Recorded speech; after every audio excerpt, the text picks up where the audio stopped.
Hello, everyone. You know, in school, we all learn about the big three: solids, liquids, and gases.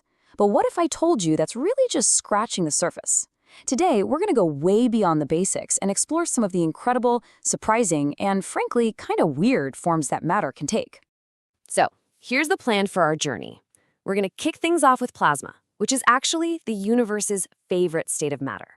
Then, we'll get into the fascinating states that exist somewhere in between solid, liquid, and gas. From there, we'll dive into the truly exotic stuff at the very edge of physics before we wrap it all up with a look at the full spectrum. All right, let's jump right in with our first state beyond the basics, plasma. Now, you might be surprised to hear this, but plasma makes up over 99% of the visible universe. So yeah, it's a pretty big deal. So what is it exactly? Well, plasma isn't just super hot gas. It's what you get when you pump so much energy into a gas that the atoms themselves literally start to break apart. They lose their electrons, creating this supercharged, high-energy soup of ions and electrons flying around.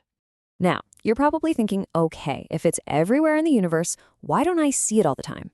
Well, the thing is, even though it's not the most common state right here on Earth, you have definitely seen it before. Turns out, plasma is kind of hiding in plain sight. You know that familiar hum and glow from an old fluorescent light? That's plasma. The incredibly bright arc you see from a welder's torch? Also plasma. And of course, the raw power of a lightning strike, that's one of nature's most spectacular displays of pure electrifying plasma. Okay, so let's move on. Matter isn't always so black and white. Sometimes it exists in this really interesting middle ground, blurring the lines between the states we thought we knew. Let's take a look at these in-between states. So try to picture this, a substance that can seep through solids like a gas, but can also dissolve things like a liquid. That is a supercritical fluid. It's a true hybrid, the perfect blend of liquid and gas properties, which, as you can imagine, makes it super useful. And this is one of its biggest jobs. In laboratories, when regular solvents are just too slow or messy, scientists can use something like supercritical carbon dioxide. It acts as a highly effective and very clean solvent to get the job done. Here's another amazing state that can't make up its mind. In a liquid crystal, the molecules can actually flow around each other just like in a liquid. But, and this is the cool part, they all stay pointing in the same general direction, almost like soldiers in formation. So it has the movement of a liquid but the order of a solid. And this unique property has one major application that is probably sitting right in front of your face as we speak. Yep, that's right. Every single time you look at an LCD screen, whether it's your phone, your watch, your computer, or your TV, you are looking right through a very thin, very precisely controlled layer of liquid crystals. By zapping them with a bit of electricity, we can change how they're oriented, which controls whether light gets through or not. And that's how we build the images you see. And finally, for our in-between states, we have graphene. Okay, the easiest way to think about this is to imagine the graphite in your pencil. Now, imagine you could peel off a single layer of it that is only one single atom thick. That incredibly thin, incredibly strong sheet of carbon atoms, that's graphene. It's basically a two-dimensional solid.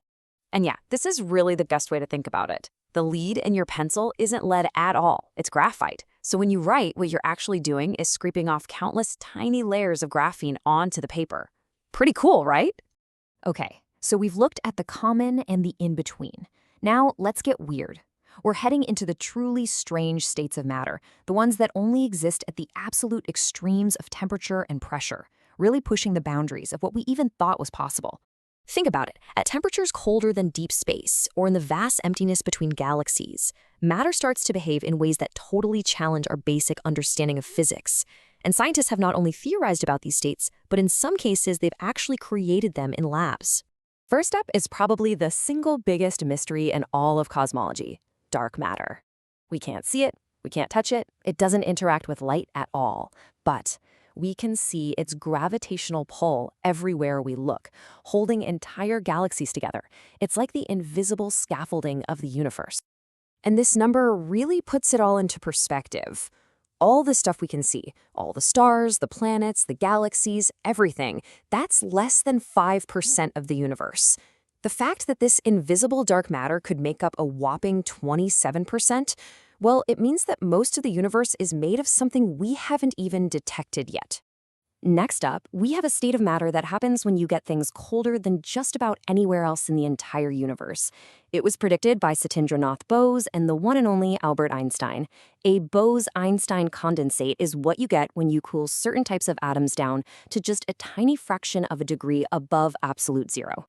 At this unbelievably cold temperature, just a whisper away from the coldest it's possible to get, quantum physics just takes over. The individual atoms, they stop being individuals. They lose their separate identities and start behaving as one single giant superatom, all moving together in perfect unison. It is a truly mind-bending state of matter. And finally, here's a state that just refuses to follow the rules of freezing. You see, normally when you cool something way down, its particles settle into a nice, ordered, predictable pattern, but not in a spin quantum liquid. The particles just refuse to lock into place. Even near absolute zero, their internal spins are constantly changing and disordered, like a liquid that can never, ever freeze solid. So let's take a breath and put this all together. From the fiery heart of a star to the absolute coldest laboratories here on Earth, we've seen just how amazing and diverse the forms of matter can truly be. This table gives us a great little summary of our trip. We went from plasma, the high-energy stuff that powers the stars, to the intermediate states, like the liquid crystals in our screens, and all the way to the exotic matter, like Bose-Einstein condensates, where quantum physics just creates a whole new reality. What an incredible spectrum.